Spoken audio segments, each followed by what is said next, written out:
suspect! Coming to get you, Bobber.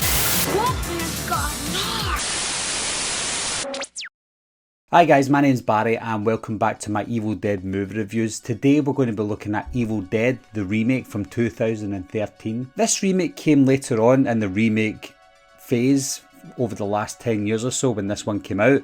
So it was the tail end of these remakes that were coming out, and I think it was one that a lot of people weren't looking forward to because of the Evil Dead. You know, the Evil Dead is a classic and so is its sequels as well. So people still wanted to see Bruce Campbell come back as Ash in an Evil Dead movie, and when the remake was announced, it kind of squashed the idea of him coming back as Ash at the time. So I think people were against the remake, as they are with most remakes. Even if the remakes turn out to be good, people are still against them, and this was one that people were heavily against until they saw the trailer for the film, because I wasn't overly optimistic about it, even though I wasn't a fan of the franchise at the time. But when the trailer dropped, that's when everyone's jaw dropped, because the trailer made the movie look absolutely amazing. And was it amazing? We'll find out. When I rewatched the movie for this review, I forgot about the beginning of the film. It was only 2 minutes long or so, but about the girl who was taken by her parents in the woods, and they were taken into the cabin, and then she was burned alive, and we find out that she was possessed by the demon at the start of the film. I completely forgot about that, and it was very important because it kind of takes part of the story later on. I'm hoping it does, and I'll mention that later on in this review. We get a nice shot of the infamous Sam Raimi car that's in all of his movies. Let's start with the story of this, because when you look at the stories of the previous Evil Dead films, they weren't great until we find out they're going to the medieval times in Army of Darkness. But in this one, it was a great idea having this woman who is a drug dealer, this woman who's a drug addict, and she has to try and get off the drugs. They've mentioned that they've tried it before, but they take her to the cabin, and no matter what happens, they don't want to let her go. So she's got these withdrawal symptoms, but then we don't know if, well, she doesn't know and they don't know if what she's seen is part of the withdrawals from not taking the drugs, or something sinister is happening. So it's a good way of keeping them there, sort of like the movies that you see where there's a reason why they don't have batteries in their phones or a signal on their phone. With this one, it's nothing to do with that. It's to do with, why would people want to stay at the cabin if these evil things were happening? Well, they don't actually know it. They just think it's all in her head. So it's a fantastic idea for an Evil Dead movie. Something remakes always benefit with more is characterizations, the three-dimensional characters. When you watch back in old movies that are originals, something that they lack is that three-dimensional character. You can't really connect with them, and I don't know if it's something to do with how they acted back then, or it's just an old movie. When you get remakes, and the Evil Dead is a prime example, you like the characters more. Whether you like them or not, you're invested in them more, and you know more about them than you would or remember from the original movies. So when I think back to the original Evil Dead compared to this one, the characters in this one, they're just more three-dimensional. What better character for the demons to take over than Mia, because she's obviously a struggling drug addict. They've lost her mother because she was crazy.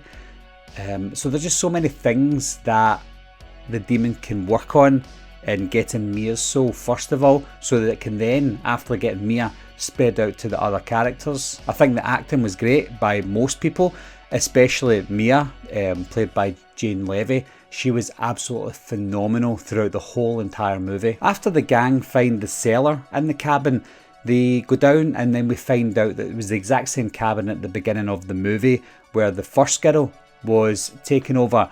So why now? Why are they just finding this cabin now? And that's the question I'm asking myself at the moment, because every time Mia and her family, David and their mum, go to this cabin, they've got happy memories, but now there's no happy memories. Obviously the mum's passed away, Mia's struggling with drugs, so everything's changed in the kind of family dynamic of it. But why now is this happening to them? And this is what I'm trying to figure out. Did the girl at the beginning die in between times?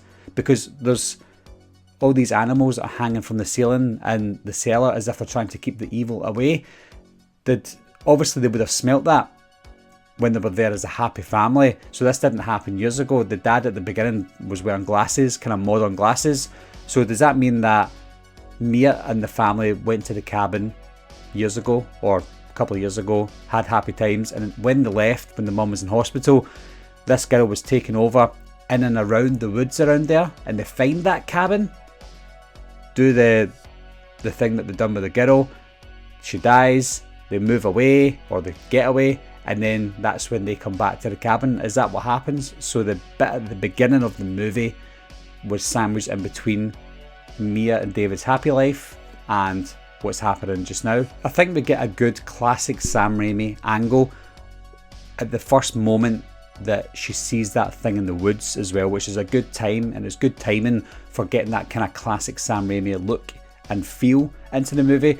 Now the whole movie wasn't a Sam Raimi style film. You didn't get those quick cuts, and you didn't get the long shots a lot. You get some of it, but not a lot, and that's good because it has its own identity. You don't want to completely copy Sam Raimi and his work. You want to make a Sam Raimi movie, The Evil Dead, but do it in your own way. After that moment in the woods with Mia, that's when the movie just cranks up to 150%.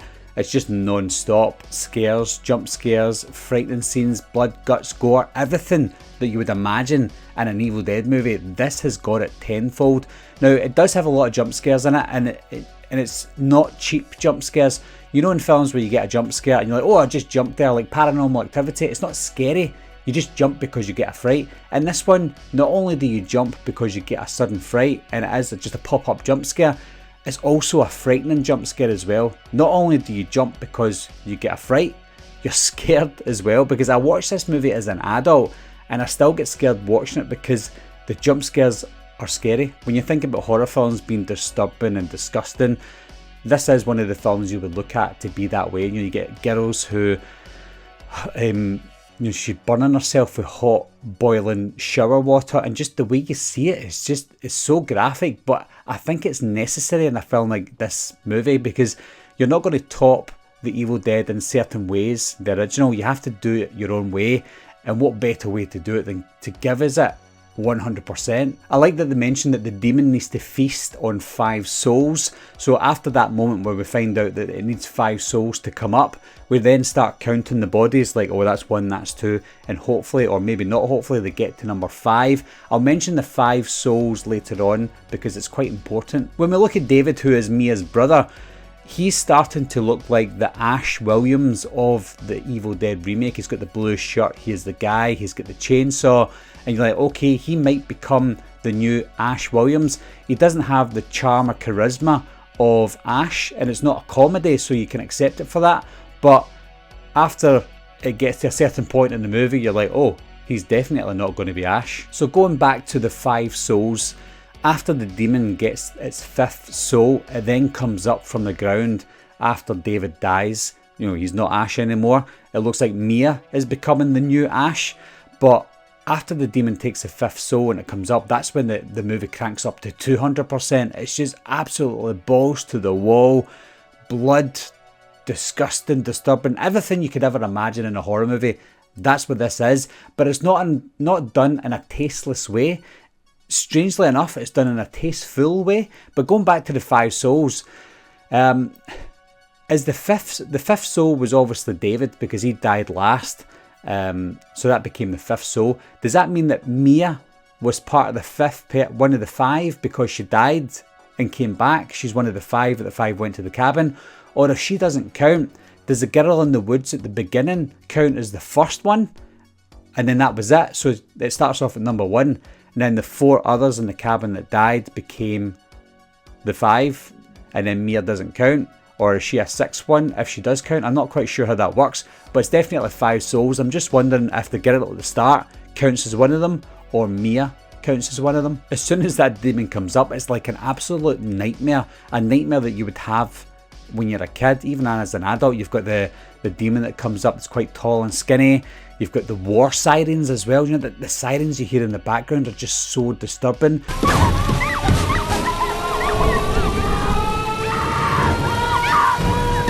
Just the sheer terror of that whole scene was incredible. You've even got Mia who's got the car landed on her wrist and you just know exactly what's going to happen. Not only does she not chop it off. She pulls her hand from the socket. It's so disgusting, but you just can't look away. After all of that, you see that final shot with the chainsaw. You just can't top this. You can't get any more disgusting. And then you see that with the chainsaw. It was absolutely incredible. One thing about this film I was very weary of was not getting an Ash-like character, and we didn't get that. We got Mia and David, who were kind of like a mesh of Ash without the comedy. And that's what this is. It's not a comedy. It's not a funny movie whatsoever. This was a seriously disturbing movie. It was probably the most disturbing and disgusting movie I have ever seen. And I'm not talking about story-wise, because I've seen movies that are very disturbing story-wise. This one visually was very disturbing. It was made to shock us. And when a movie's made to shock you, it tends to be a film that you just think, nah, that's not good, because it just wants to shock you. Like The Last House on the Left or I Spit on Your Grave from the 1970s. Those movies were made to shock, and then when you watch them 40 years later, they're still shocking, but they're not good. Whereas this one was made to shock. It's 9 years old and it's still shocking today, but it's still a very well made movie. It's a great movie, very well acted. The story was fantastic for an Evil Dead movie. There's no comedy in it whatsoever. It's just a pure 100% adrenaline rushed horror movie that was so disturbing and so disgusting. And when you look back on the original trilogy, which is a fantastic trilogy, how are you going to top a trilogy like that? Well, you go above and beyond. Anyway guys, I could talk about the Evil Dead over and over and over again. I think this is one of, if not the best horror remake I have ever seen. It's that good. So what do you guys think? I know it's probably a question that we all ask ourselves. What's better, the original or the remake? For me, I'm not going to tell you. I was just about to tell you there. But for me, I'm not going to tell you. I'm sure you can probably guess. But what do you think? Do you think it's better than the original? Do you think it's better than part 2 or part 3? Because I know there's fans of Evil Dead 2, there's fans of Army of Darkness. The unique thing about this franchise is when you ask someone what's your favourite Evil Dead movie, I think it's split evenly between the 4 of them. That's how close these movies are. But leave your comments down below, let me know what you think, and I'll talk to you soon. Bye bye.